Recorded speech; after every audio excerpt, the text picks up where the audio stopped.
Japuko fi Taka taka Japuko fawa Japuko fa Tiki tiki Dom ju magala Def sali sawa Taka taka Khale bu yarula Yow def sali sawa Moi, dans mon enfance, je voulais devenir footballeur. Heureusement, un grand frère qui passait par hasard. Parce qu'à chaque fois qu'on revenait des entraînements, on se réunissait le soir dans un coin du quartier. Il y avait un ami qui jouait la guitare, l'autre qui tapait sur des pots de tomates, moi je chantais. C'est comme ça que le monsieur m'a découvert par hasard, m'a proposé d'intégrer le groupe dans lequel il jouait. Et du coup, on m'a auditionné. Et puis bon, c'est parti comme ça. Et après, bon, le virus m'a pris. J'ai jamais lâché. Voilà, ça a duré 40 ans.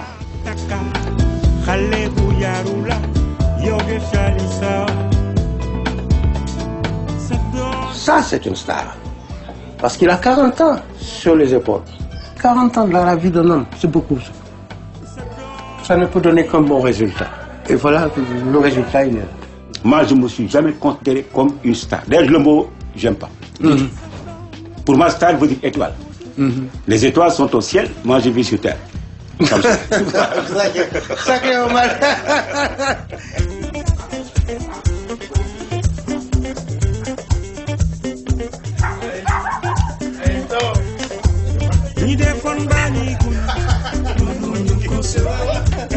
C'est vraiment mon ami, mon frère, mon fils. Et maintenant, on s'appelle Barry. C'est là où tout a commencé. On est là au début de ma carrière. Parce que c'est lui qui m'a amené dans la musique. C'est lui qui m'a trouvé dans ce quartier-là, Derklé. J'étais en train de chanter dans la rue. Il m'a entendu chanter, il a entendu ma voix. C'est lui qui m'a proposé pour m'amener dans cet orchestre qui s'appelait le Cadre Orchestra. Donc c'est ça, en fait. C'est ça l'histoire. Parce que sans cet homme-là, je ne serais pas chanteur. Donc c'est mon père spirituel. C'est lui qui m'a amené au Cadre Orchestra et c'est lui qui m'a imposé au Super Diamant. J'ai décelé en lui des potentialités qui pouvaient peut-être, n'est-ce pas, faire de lui un artiste, un compositeur.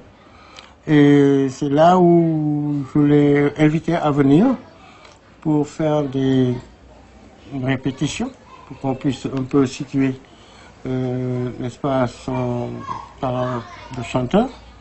Et il a réussi. Connaissant un peu son talent, je l'ai imposé.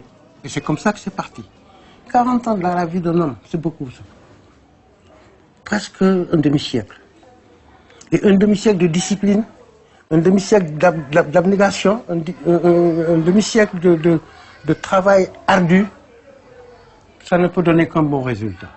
Mais il a toujours su garder le cap. Il est autonome maintenant, il est avec son groupe, il est avec son staff, il a un bon carnet d'adresses. Ça veut dire pour moi qu'il a réussi. Allez, ciao. Ok, mon grand. Allez.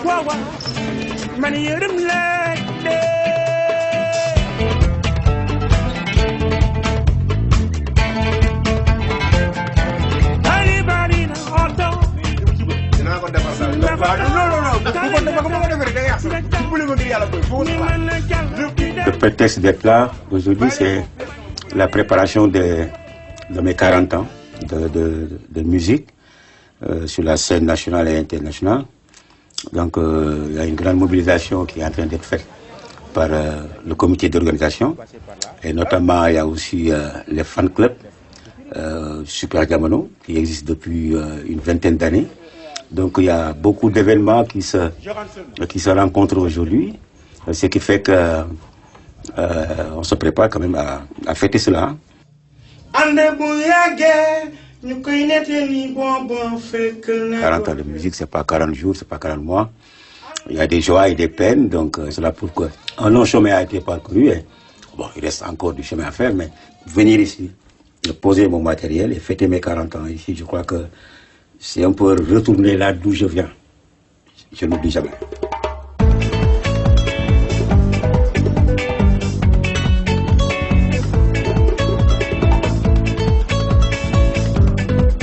bien. J'aimerais venir à Paris.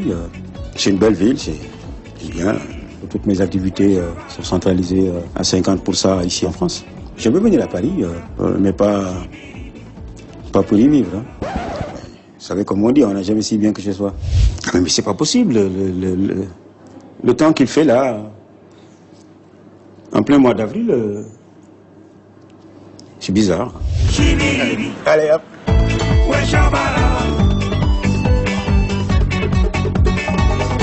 D'ici ou d'ailleurs, qu'importe la couleur, ouvrons nos cœurs à la paix. Prisonniers de fous, moisonnés de nous, restons debout. On dit la musique n'a pas de frontières. On dit le musicien n'a pas de frontières. L'artiste en général n'a pas de frontières. Je crois qu'il n'y a pas plus libre qu'un artiste. Vous savez. Je crois que tout ce que les gens cherchent dans les autres domaines, dans le domaine de l'art, on le trouve, cet espace de liberté, d'indépendance.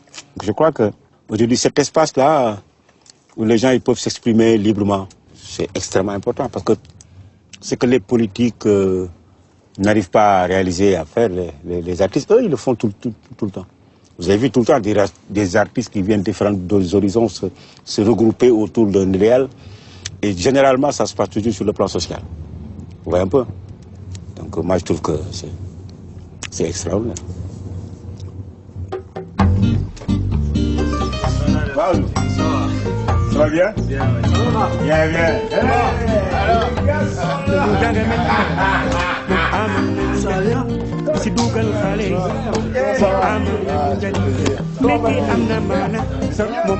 T'as vu, on est resté en hiver. Il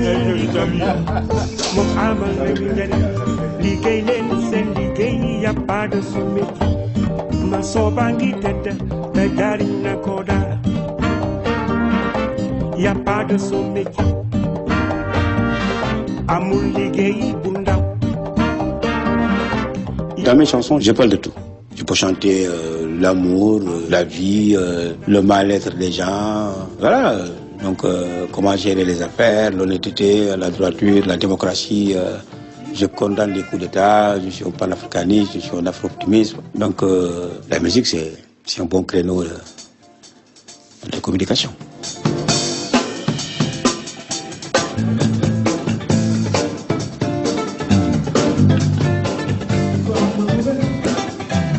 Chaque parole a un sens bien défini. Le Wolof, c'est une belle langue, très très belle langue, mais un seul mot peut avoir plusieurs significations.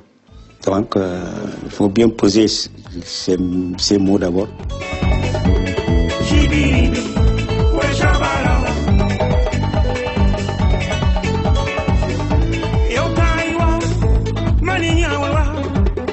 Je chante toujours en Wolof, mais un tout petit peu en français, peut-être. C'est la langue où je me sens le mieux. C'est une très très très belle langue. Donc, j'ai fait la promotion de ma langue aussi. J'aimerais bien que les gens apprennent à parler Wolof.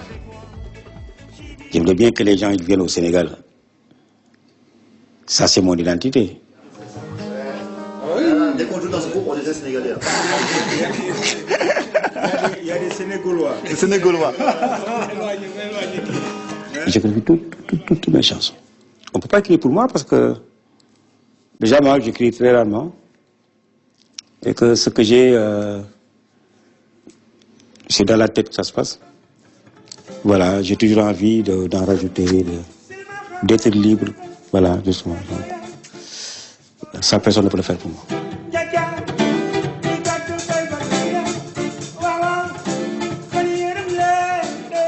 Je suis très loquace en matière d'information, comme on dit. Donc, je suis les débats, je suis tout le temps devant la télé, je ne suis pas trop Internet, mais je suis les débats intéressants, je lis beaucoup aussi. Je m'intéresse aux gens, je m'intéresse à la vie, justement, des gens. C'est ce qui me permet d'aller chercher des choses ailleurs, qui nous concernent, qui ne nous concernent pas. Voilà, donc cette liberté-là qui m'inspire, justement, et je suis dans mon environnement, là où je me sens le mieux, c'est-à-dire au Sénégal, chez moi. Donc voilà, donc tout en étant chez moi, j'ai tout ce qu'il me faut qui me vient de l'extérieur. Donc voilà.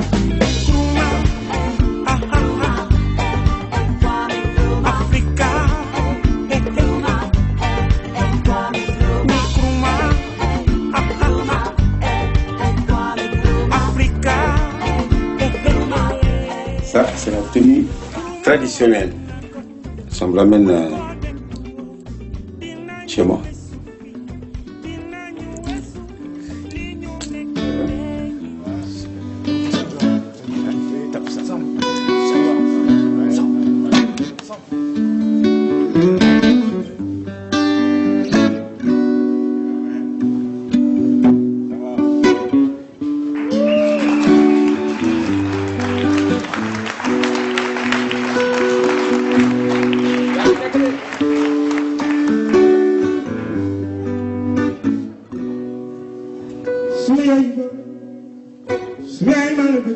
La scène, c'est mon bureau.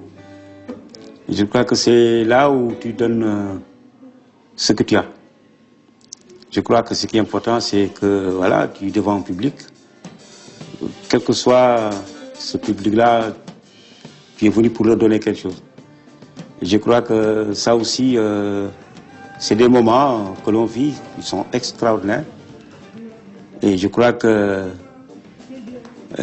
c'est ça qui fait que je peux dire que je suis un artiste. Parce qu'en dehors de la scène, je ne me considère pas comme tel. Mais c'est en étant sur scène réellement que je me dis, ah, Omar Pène, tu es un artiste. Voilà, donc je vais faire mon métier d'artiste. Et là, je le suis à 100%, je ne vois pas les gens, je suis dans un autre monde. C'est ça le problème, quoi. C'est ça, sur scène, franchement, je suis transformé, je deviens quelqu'un d'autre. Voilà. Mais dès que je dépose le micro, je redeviens normal. Voilà. C'est comme si pendant un certain temps, je voyage quelque part. Voilà. Et ça, c'est extraordinaire.